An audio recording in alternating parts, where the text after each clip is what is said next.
Welcome aboard, shipmates. This is Real Sailors, Real Sea Stories, a training program created for the United States Naval Sea Cadet Corps by our supporters and friends at the Navy Talent Acquisition Group in Philadelphia. I'm your host, Warrant Officer David Sheets of the Naval Sea Cadet Corps. I am joined by my all-star, all-Navy support crew of MC1 Quinlan, who's our PAO, and STG1 Lewison, who's our Technical Support Director. Today's topic, the fantastic and interesting world of submarine sonar operations. And our presenters, get ready for this, cadets. This is going to be a big thrill. Our very own Technical Support Director, STG1 Lewison. So he's here to answer your questions, and so that you get to meet the people that put on this presentation for you all the time. So let's participate.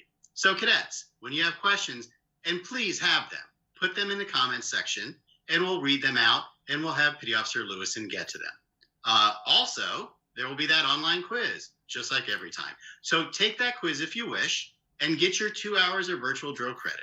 Now, it'll only be active for 2 days, so get on it. And if the topics are not covered in this presentation, they're easy to find on the internet. So no excuses. I know you can do it. So let's turn this over to Petty Officer Lewison. Petty Officer Lewison, this ship is all yours. Thank you very much, sir. Hey, everybody, just want to apologize first off for the very pixelated version of me on the screen. So Skype, we're kind of having to do some weird mirroring stuff to get it all working. So if you're curious what I actually look like instead of the pixel monster, the top right corner right now should show you a slightly better image. So with that said, I'm Petty Officer Lewison. I am the Technical Support Director for the show, as well as the Digital Systems Director for Intact Philadelphia. I'm going to go ahead and get my slideshow pulled up for you guys. So we are going to do things just a little bit differently today. So hopefully you guys can bear with me on that one. First off, yes, this is my real official Navy portrait. I'm a little bit of a goofball. I like to have a lot of fun. I enjoy my life in the Navy. I enjoy my life pretty much everywhere I go. And then to give you guys some, frame of reference, I included a headshot of me from right before the Navy, just so you guys know we don't all just like spring out in uniform with, the close cropped hair and everything. So there you go. That is absolutely fantastic. Both of those pictures, to be honest with you. First, how did you get your Navy portrait like that? I mean, this is the unofficial bootleg version, and then there's another one that people actually use, or how'd that happen? This is my real photo, sir. So whenever you make rank, or for me it was when I was going through NORU, you have to get an updated portrait done. So they only allot like an hour, and they got like 100 people to get through. So if you just time it right, so right before they actually say, 3, 2, 1 and take your photo, you can get away with something awesome like this, because they're way too busy to check them all, and they're not going to go back and reshoot you. So winning. I just like to, game the system.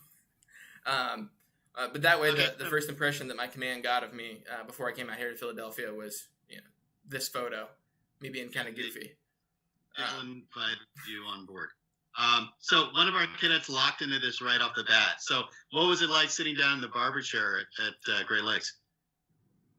Hopefully no one laughs at me when I say this, but a single tear may have left my eye.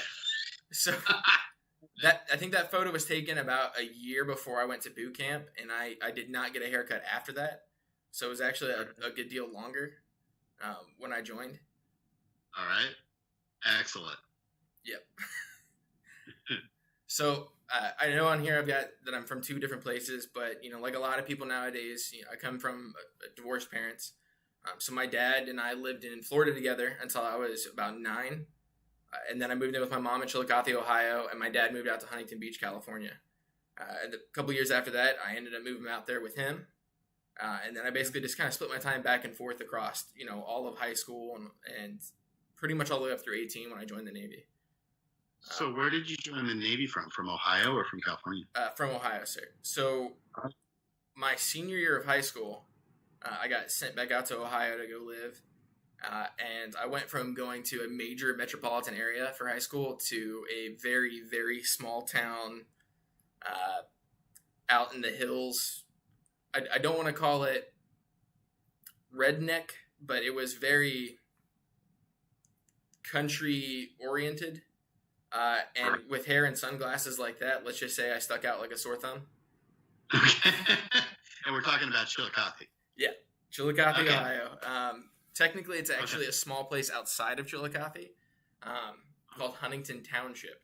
So Chillicothe is what we always just say because that's the nearest city that anybody might have heard of. Okay. But Huntington Township is 20, 30 minutes outside of there. And there's maybe 1,200 people. So. Okay. All right. Excellent. So I joined the Navy. It's going to be kind of a weird story, but I actually met my recruiter at a local bar. There was only one bar in town, and it also happened to be the one pizza place and the one grocery store. So I always joke around and say, I met him in a bar while I was in high school. I was not there for beers, though. I was actually there just to pick up pizza. But I showed up on my motorcycle, and he apparently had gone out there to get some food or something like that. He had some interviews or something with somebody else. And I walked in, and the very first thing he said to me was, "You look a little young to be in here." And I kind of mouthed off a little bit to him, like, "Hey, who are you, pal?" kind of attitude. And 2 minutes went by in my head, but 3 hours went by in real time, and he and I just sat there talking about all kinds of stuff. And he basically just convinced me that, hey, traveling around on a motorcycle in Southern Ohio is no way to spend your life. Because I just been working odd jobs as a mechanic, doing IT work, all kinds of just onesie twosies, just trying to support myself. And he really got me thinking that, hey, I could do something with my life instead of just run around causing trouble. So it worked out well for me. I definitely don't have any complaints. Wow, that's a great story. So my favorite thing about my job is getting to travel and use creative problem solving.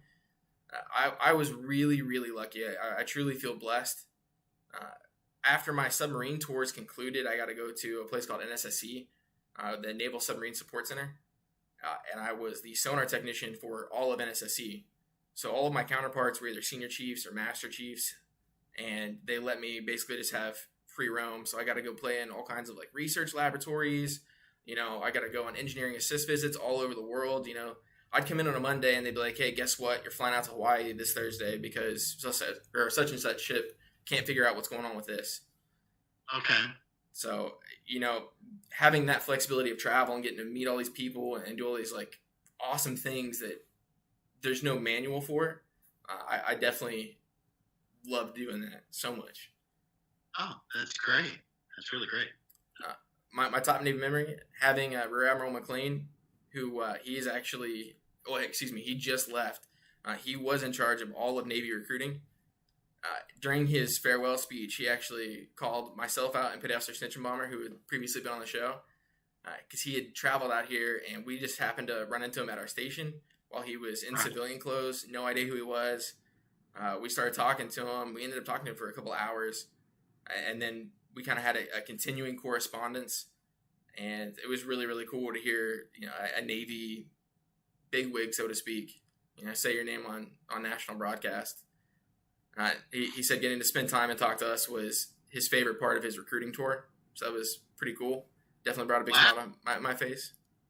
Did you know who he was when you started talking to him, or he was just some person? We had no idea, sir. So he walked in. He was in jeans and a t-shirt and a ball cap. At the time, I was working in the local recruiting office just as a regular field recruiter.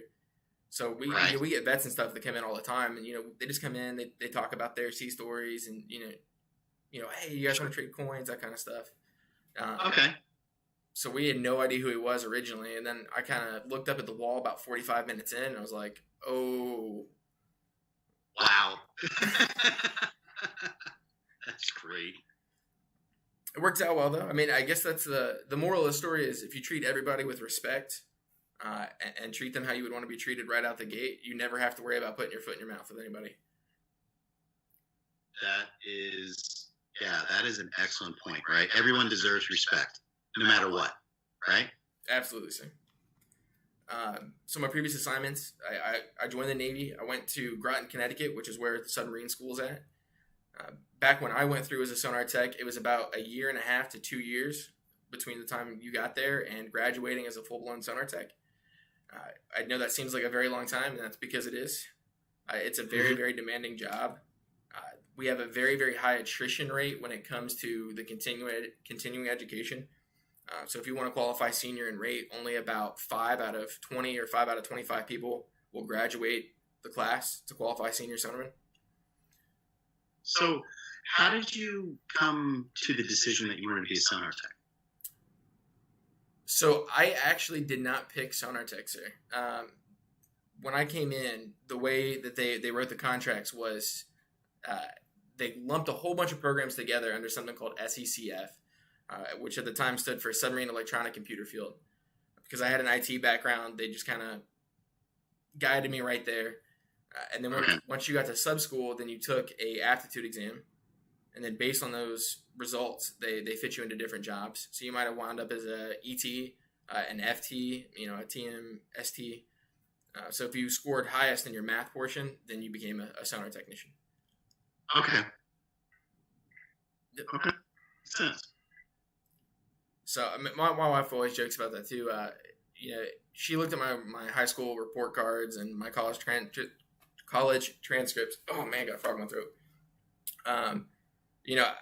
I was always a D student across the board, and then math classes were always like 99.99% or above. Right. So I kind of figured as soon as I found out that that's how the contract worked, that's where I was going to wind up. Okay. So a quick question for the cadets, just to make sure that we're broadcasting this correctly. So cadets, give us a thumbs up if you're seeing the PowerPoint.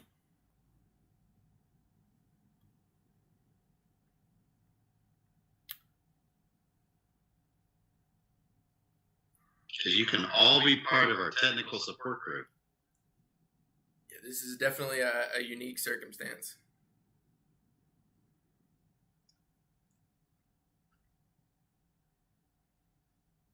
Okay, I got a thumbs up. All right. Thank you. All right, keep rolling. Okay. So I made rank pretty fast while I was in the Navy. Sonar techs, we advanced pretty quickly up to 3rd class. And then we have something called the STAR program. So you put in a package, and based on how well you've performed and how well you've scored on previous testing, if you get selected for the STAR program, they spot promote you to 2nd class, and then you go to a year-long school. At the completion of that school, that's when you can actually qualify sonar supervisor. And so then you go back out to the fleet, which is why I've got 2 ships back-to-back. Okay. I graduated school in about 1.5 years. I did about 1.5 years on the USS Louisiana.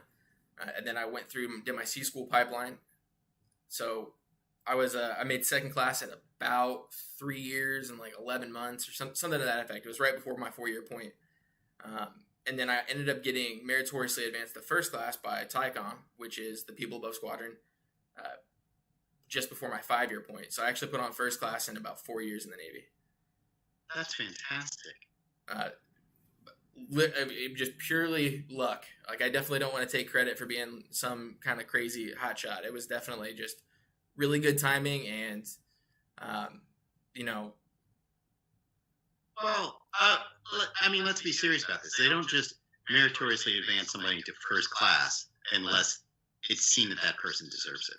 So luck has something to do with it, maybe, but definitely has a lot to do with aptitude and skill. So take that as a compliment.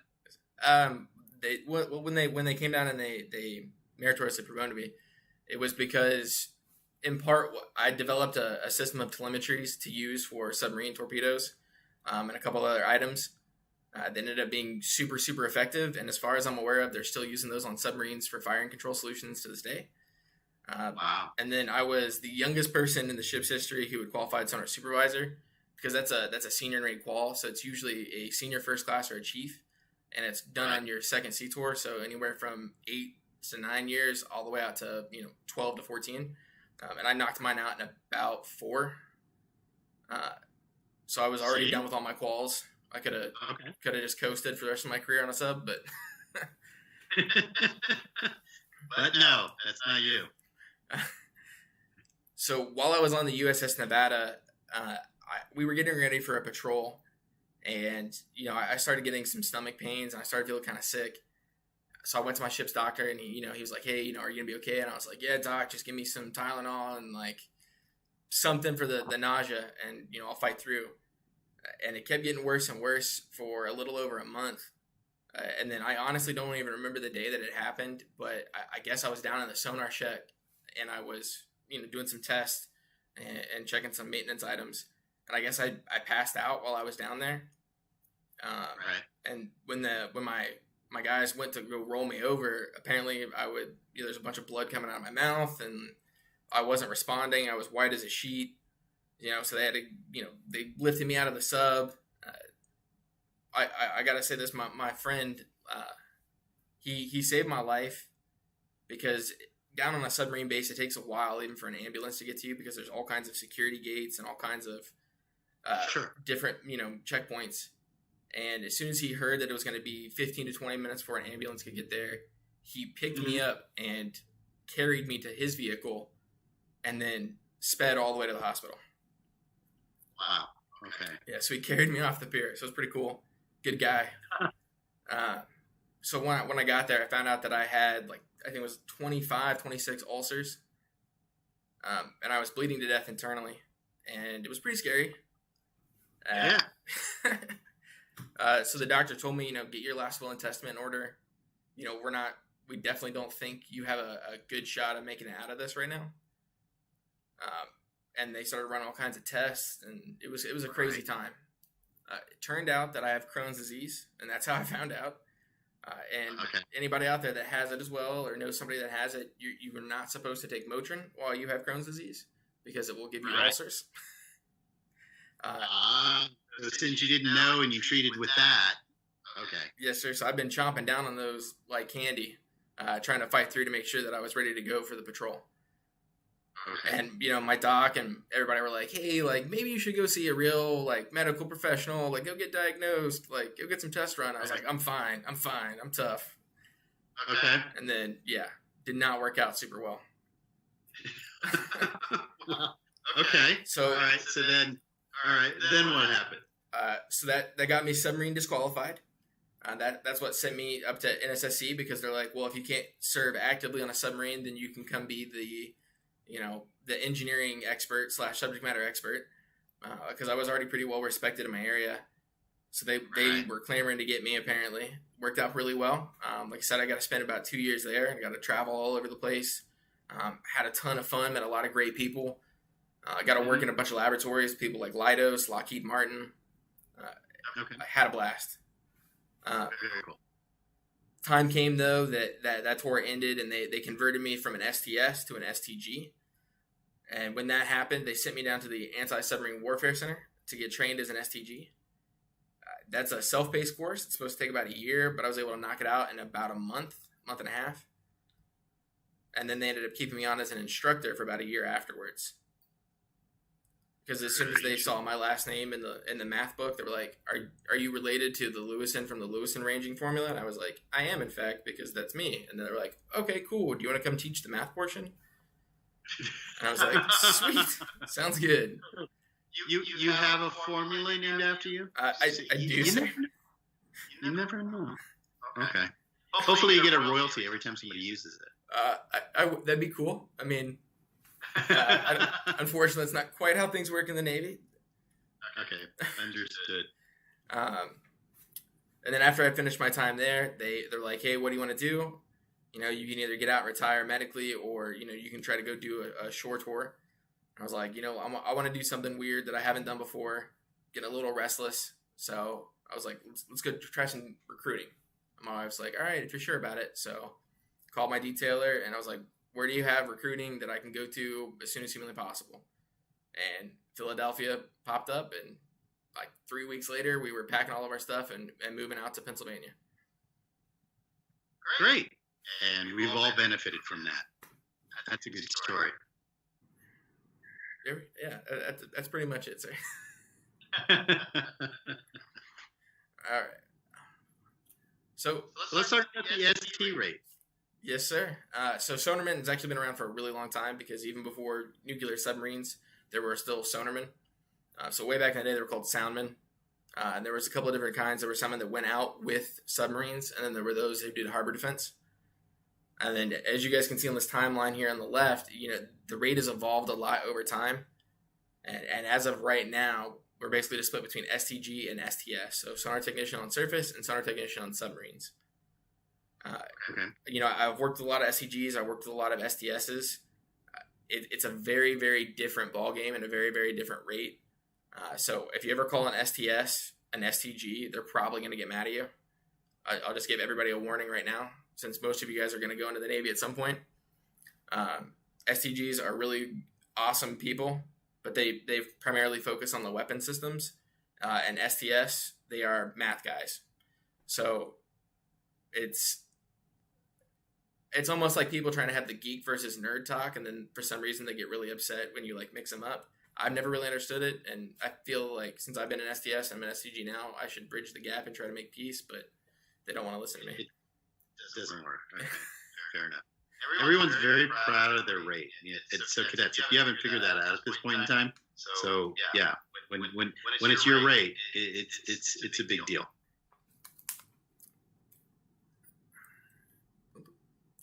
So life in the sonar shack. So this is a pretty good snapshot of a sonar shack, because even as they update the suites and the systems, they leave a lot of the casings and mounts in there. So even if you have a brand new plasma screen and all kinds of fancy stuff, it will still look like that. It'll just be hidden inside those components, because they're basically hard mounted to the ship. So everything looks like it's from the 60s, but then when you actually start firing systems up, it's pretty cutting edge stuff. One of the cadets actually did ask, this was an interesting question. So you see this, in certain submarine movies, right? So you've definitely seen people do this in Hollywood, right? We're not talking a Periscope, but other movies, right? And what is your take on that? Is it somewhat realistic, or is it just fictitious, but it adds to a story? I don't think I've yet to see an accurate portrayal of sonar in TV or movies. Okay. They make it look a lot easier than what it really is. So I don't know how many of you cadets out there know what an oscilloscope is. But basically all of these screens are fancy oscilloscopes. So when we're actually seeing stuff come through, you're not seeing, a little printout that says it's a whale or anything like that. You're basically just getting a bearing and a frequency. And from that, you have to extrapolate the class of ship, the distance to the ship, the speed of the ship, the course of the ship. If it's an enemy submarine, you need to be calculating depth. And that sounds like, okay, well, give me a few minutes and I can get all that knocked out. A sonar tech, in order to qualify, has to be able to perform all of those calculations in their head in under 3 minutes and have a viable firing solution within that time. Mm-hmm. So that is the criteria to be able to qualify. And that doesn't sound that bad for some math enthusiast, right up until you realize that, there might be 100 things out in the water at once, because there's fish all over the place here and there's a couple of merchant vessels here. So you're having to do that for every single one of those contacts. Right. So it definitely gets pretty intense. But you can see the logbook in that guy's hand. What he's doing is he's writing down his solutions as he's gaining these contacts. So he's all happy because there's 6 or 7 things in the water right now. But as soon as you go to a merchant lane or, off the coast to someplace like China or something like that, then that's when things get pretty crazy. So just a little technical issue, all right? Because you're not our technical support director right now, because you're a presenter. Some of the cadets are saying that they're hearing an echo. MC1, could that possibly be because you're displaying me? I don't want to debug this. Should I stop sharing the screen? Yes, you're good to go on that. Okay, that's sweet. Yep. See, our cadets are the best. I read through the comments while we're doing these things. I legitimately love watching them interact with each other and stuff. Some of them crack me up. Just so you know. Yeah, I don't read it. So one of cadets, give us a thumbs up if my echo is gone.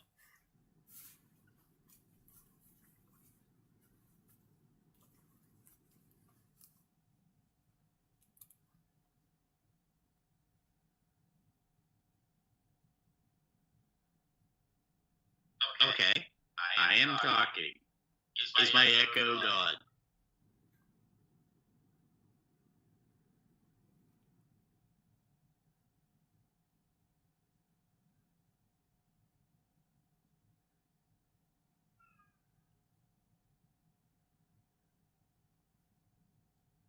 All right, I'm getting a big no here, but okay.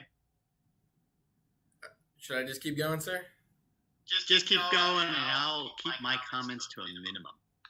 Okay. So one of my favorite parts about standing watch in Sonar was it's a giant safe that's contained within the ship. So even nuclear engineers, nobody else has access to that space except for Sonar, because we conduct top secret operations, because we are the intelligence collection analysis. We're doing the combat telemetry. We're in charge of the oceanography while we're underway. Not to mention we're having to coordinate with the navigation party. So between all of these different components, it's probably one of the most classified spaces that a Navy person could ever, be a part of, which is kind of cool by itself.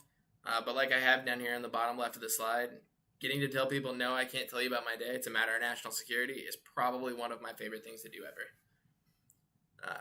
It used to drive my grandma and my wife nuts, but I always got a kick out of it. So. Okay, so cadets are still saying that they're getting echo, so maybe it's you. Oh, no. I hope not. Back up. Hopefully, guys, I'm backing up. I'm sorry. I can't troubleshoot without bringing all of this down because I'm streaming right now. I'm sorry. It's okay. I'll just try to talk quieter. There we go. So then my current job and title is Digital Systems Director. The history of that program, it started in 2020. It's just me. And I was charged with developing new digital marketing and analytics systems for Navy Recruiting Command, as well as becoming a subject matter expert for existing systems. So that entails building a lot of websites, programs, learning programming languages, and doing a insane amount of troubleshooting, from email to building interactive flyers to just, if somebody dreams it up anywhere across the whole of Navy Recruiting Command, it basically winds up on my lap, and they say, you've got a budget of $500 and we need this in 3 weeks. So it's a lot of fun. I enjoy my job very thoroughly. Okay. So the cadets are asking lots of questions. So I'm trying to find a good way to put them in, but hopefully I'm not echoing too much. All right, because they're trying to debug this too. So we enjoy the fact that you're all a technical support team with this, right? So one of the questions, which is pretty interesting, have you ever done anything that you thought was actually wrong in the Navy and gotten away with it? Because you know that's true. You have to have a story in that regard. I do. We had an inspection team on board the submarine once, and I was standing sonar supervisor, and I had a guy of mine that was a good friend, and I'm not going to say that he had fallen asleep while he was on watch in the corner, but he definitely had fallen asleep while I was on watch in the corner, and we had been trying to get him to wake up, and every 2 seconds he was falling back asleep. And if the inspection team had walked in, we definitely would have taken a hit. And so I may or may not have pulled out some random folder, slapped top secret on it, and kicked them out and told them they weren't allowed to come back in. Just to make sure that nobody caught him. Does that count? That's okay. You're using your environment to support others, so there's a positive there, I think. So the submarines that you're on, explain what their mission was. So the first two ships that I was on were SSBNs. They were ballistic missile submarines. Their goal is strategic deterrence. Basically, we have a whole bunch of nuclear missiles on board that we can fire from anywhere at any time. So we go out to sea and then we go dark, and we don't really talk to anybody. We don't really surface a bunch. We don't. Our whole goal in life is to disappear, and then we travel around the world, basically to wherever we're needed, and provide the long arm of the law for America. Okay.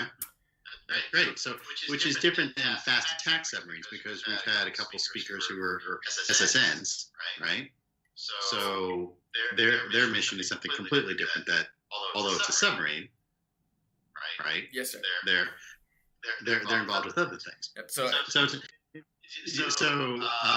you want to talk about that at all? Just so the cadets get an idea of like the different submarine missions. You don't have to get overly specific, because I understand the sensitivity of it. Yes, sir. So I basically can break it down into there's three categories that all submarines are going to fall into. You're going to have strategic deterrence, which is the SSBNs that we call them boomers. To a certain extent, SSGNs, which are guided missile submarines, kind of fall into that as well. But they work with SEAL teams a lot more. They do a lot more, they don't use nuclear ordnance. They're using, strategic combat. And then fast attacks are meant to go out and fight other vessels. So an SSBN, they might be targeting a city. An SSN might be targeting an enemy submarine.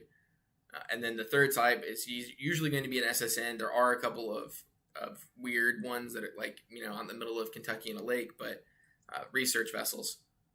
So those are the third type, sir. Okay. Great. All right. So cadets are saying that they're still getting that echo. Is it possible for you to use a headset? Yes, sir. Or I'm going to try this real quick. You guys tell me if this works out. All right.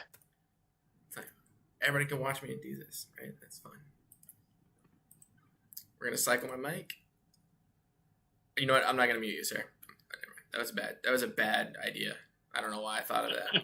I was like, I'll just mute him and then unmute him when I see the mic light up. And then I was like, oh, wait, I'm not live watching him. Did me reducing my speaker volume help at all? All right. What do you think, cadets? How are we sounding? We doing better?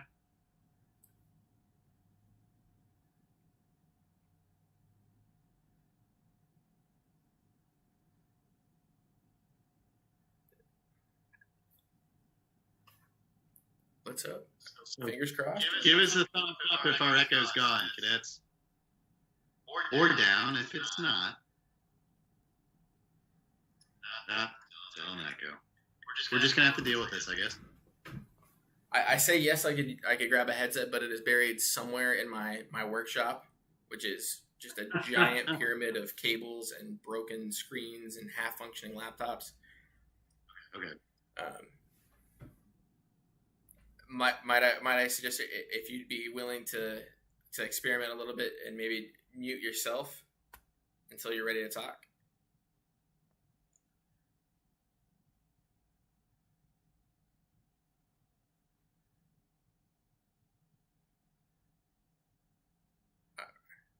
I'm gonna go steam ahead because it's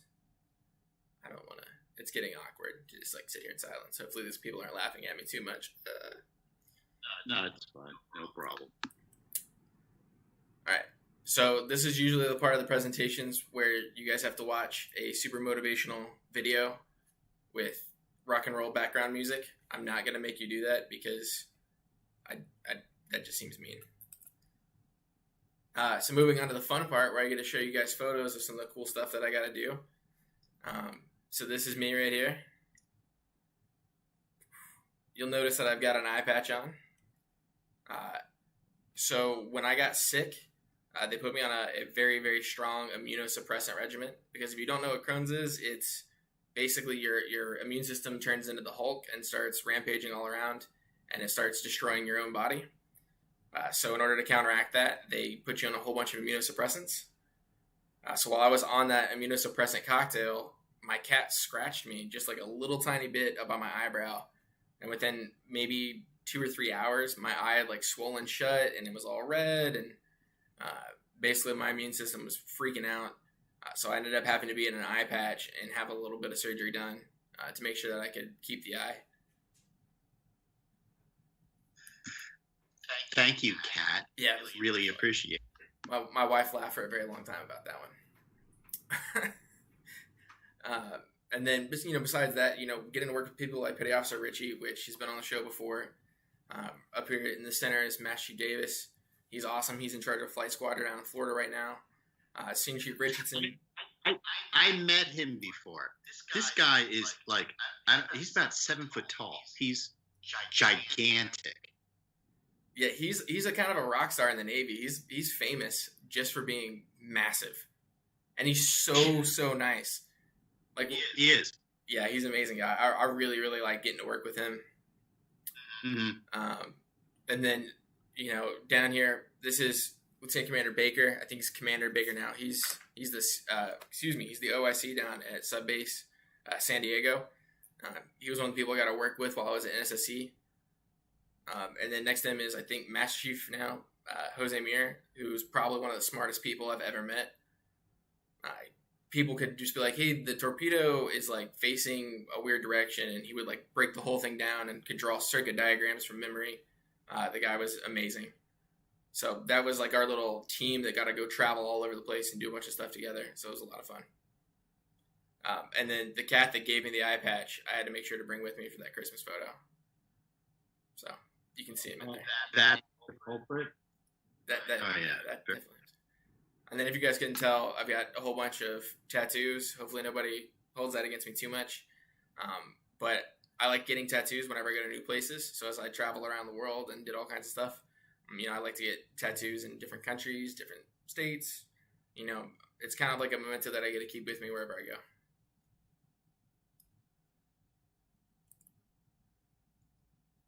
And this is basically since I've been out here to Philly, getting to do a lot of stuff. I haven't been able to travel as much, but I've been able to settle down. I just had my first son, so that's been a amazing experience. Getting to do a bunch of volunteer work, hanging out with Petty Officer Richie, Petty Officer Thomas. It's been a blast, a total blessing. Gotten to meet some of my favorite bands in the world, because I think somebody was asking about music earlier. Conveniently enough, it's in the slideshow. So it's Kale Masi on the left down here. They're amazing. I got to go hang out with them backstage. That was so cool. And then Saint Motel over here on the bottom right. And again, I got to go hang out with them backstage and have a lot of fun. So those were both really, really cool experiences. And the only reason I kind of threw these in here in my Navy slides is, so when you're in the Navy, there's something called MWR. And it's basically an awesome version of a ticket booth. So you can go in there and get all kinds of backstage passes, all kinds of tickets, all kinds of stuff for just next to nothing. Or people just straight up donate them sometimes, and you can go in there and get them for free.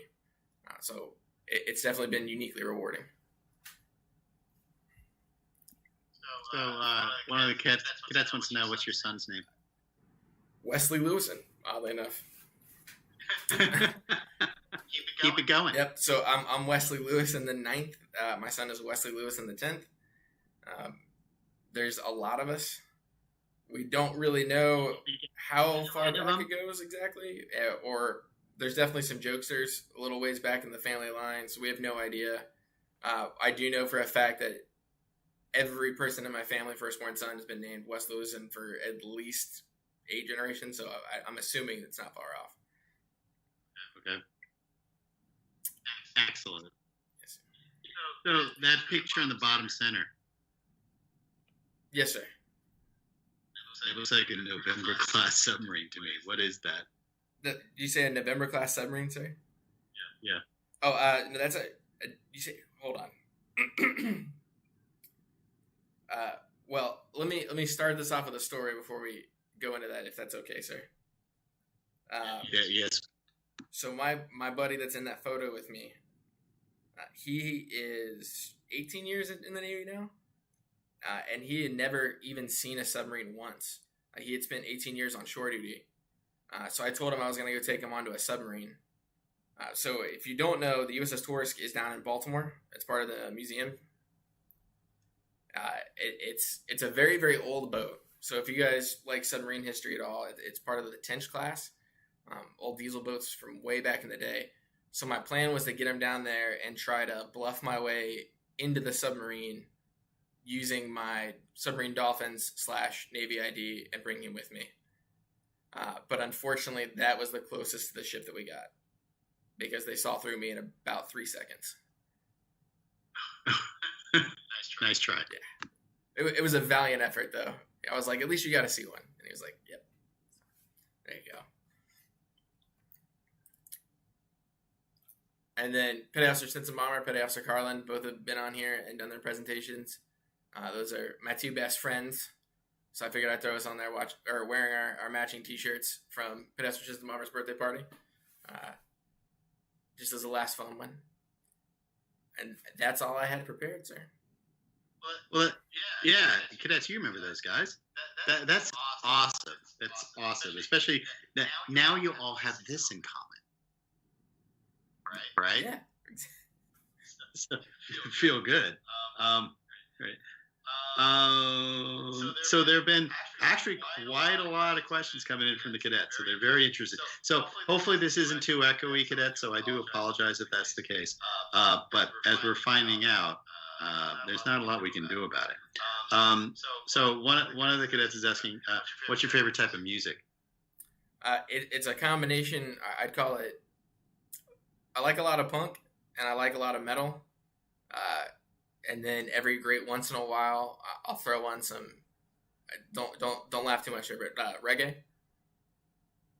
I thought you were gonna say Air Supply, but no, okay. Oh yeah. I go from either very, very fast upbeat tempo to like island jams. I think it's all just kind of depending on the weather. So, what do you? I'm sure that with your friends and everything who aren't in the Navy, right? And they ask you like, what's going on? What do you tell them? I mean, how do you describe what it's like being in the Navy to them? It's kind of hard to give a definite answer on that because it kind of depends on the person who's asking. But if I had my choice, I think I'd just have to say I get paid to go on adventures and do fun stuff and have the government pay me to make toys all day. What's wrong with that, right? It's perfect. I legitimately love my life. I get to build crazy stuff. Anytime that I just have a random project, I'm like, hey, I wonder if I could rig A, B, and C together and make it do this. I actually get to do that now. Oh, that's excellent. So it's a lot of fun. Another one of the questions is, have you ever wanted to quit and do something different? Or, this is like a double question, or have you known anybody that wanted to quit and you said something to convince them to stay in the Navy? Yes.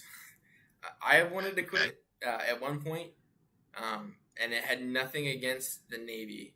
I had actually gotten a job offer from a fairly well-known company to go do a job, or to be employed by them, working in research and development, to build rockets. Basically, it was basically to work on the telemetry systems for rockets. And to me, getting to say that I was a rocket scientist was always a childhood dream. And I really wanted to get out of the Navy and go do it. And then my wife saw the salary and was like, that seems like a bad plan. And so, as you can all tell, I'm still in the Navy. All right. And then there's a lot of people that they want to quit while they're on a submarine every time it gets tough. Because sometimes you might be out there for 6 months without ever getting an email, without seeing sunlight, without, the normalcy that people depend on. Right. And people hit those points, but at the end of the day, you're out there for a reason. You're out there doing something that matters. You just have to be there for each other. That's one of the reasons that, like Petty Officer Stinson I was talking about, when you see the dolphins on somebody's chest, it's that immediate trust, that immediate camaraderie, because these are people that have gone through this exact same thing with you and that you can depend on, because those are the people that you depended on their way. So if you've been able to make that cut and get your dolphins, then that means you're somebody that you can lean on. So it's a very big deal for us. Totally get that.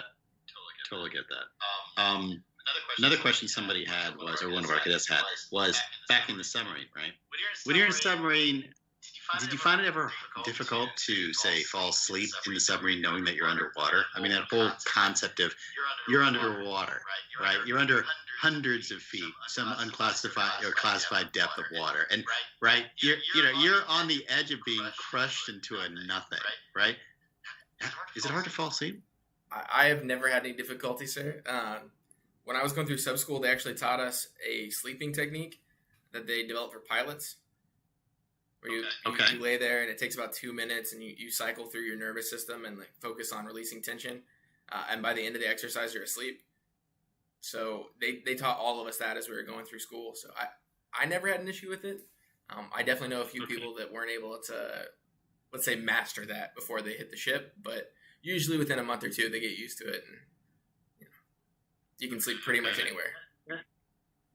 That must have been the best class ever. It definitely was top 3.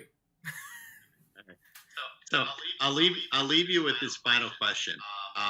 So as you said, there was a lot of math involved with this, right? And with you're doing with the in the STG rating and all that, right? Was there anything in high school that helped you get that way, or is this just a natural tendency? Because you did mention before your grades weren't stellar, right? But you had something in you clearly. Right. So, was there anything that kind of prepared you to get where you are, or can we just call it a gift? Yes, sir. I mean, on it, like, hopefully, none of you guys, please, I'm begging you, don't go run and tell your parents that I told you that this is okay or what you should do. But I played so many video games from like age 3 until like right before I started this broadcast. So looking at game theory, which is always something that I've been very, very interested in. And just looking at all the numbers and trying to figure out stats for characters, for weapons, for whatever you're doing, I think video games were probably the thing that made me love math as much as I do, which probably sounds like the nerdiest thing of all time, but it's definitely the truth. Okay. Excellent. And, strangely enough, and I said that was the last question, but I'm going to throw this one out because strangely enough, I think one of the cadets are in sync with you here is, what's your favorite video game? I think it depends on the night, but I love Call of Duty if I'm playing with my friends, mostly just because they keep me entertained. I'm not very good at it, but Ark Survival Evolved is all-time favorite probably, and then Horizon Zero Dawn has got to be up there because that is just artistry. And I can say with 100% certainty that I have no idea what any of those are. And I'm going to have to live in that moment. So awesome. Yes, sir. So, Pacer Lewison, I again, thank you very much for stepping in and doing this. Cadets, sorry we had an echo issue, but this is live. So, this is the way life works out sometimes. So thank you for bearing with us. Pacer Lewison, do you have anything you'd like to wrap up with? Just thank you guys so much for coming out. Do me a favor. If you guys have suggestions for this stuff or, even if it's totally off the wall, throw it in the comments, send us a message on Instagram, something like that. This is something that we're trying to do for you guys. So if you're not enjoying some aspect of it, let us know and we'll change it. It's that simple. Like, this is solely for your guys' benefit. I don't have an ego to speak of. So if you guys are just like, hey, Lewison, you should just stop doing this forever and get somebody else. Like, okay, I'll find somebody else. Hopefully you don't actually say that, but just let us know what you guys are after. If you guys want shorter time frames, if you guys want like music in the background, something crazy, I don't know. Whatever you guys are thinking, throw it in the comments, send us messages on Instagram, and we're going to try to work on it for you. Because at the end of the day, this is for you. That's all I got, sir. And that's absolutely perfect. Right, absolutely perfect. So, cadets, as Pacer Lewison was saying, not now, but when this feed is up on the recorded YouTube site, put your comments in there. We're always looking for improvement because we're doing this for your education and your background. So we're up for process improvement. We're up for changes. And we want to make sure that we're reaching you and that the information we're providing to you is in a format and of a content which is valuable, because our goal here is to help you gain your professional knowledge. So if you do join the fleet, or if you decide that this is something that you want to know, we're giving you the crash course of what it's like to be in the Navy in a very short amount of time. And it takes years of experience to understand what all these jobs do, and particularly what all these people are about. Because the sailors that we have out in the fleet right now, they're really fantastic. And this is the best way to learn about it ahead of time. So that's where we stand. So Petty Officer Lewison, again, thank you very much for coming in front of the camera for a change. Well done. Greatly appreciated. Petty Officer Quinlan, you're awesome, as you know. Really appreciate your support. And cadets, please join us next time for our next episode of Real Sailors, Real Sea Stories. Talk to you soon. Take care.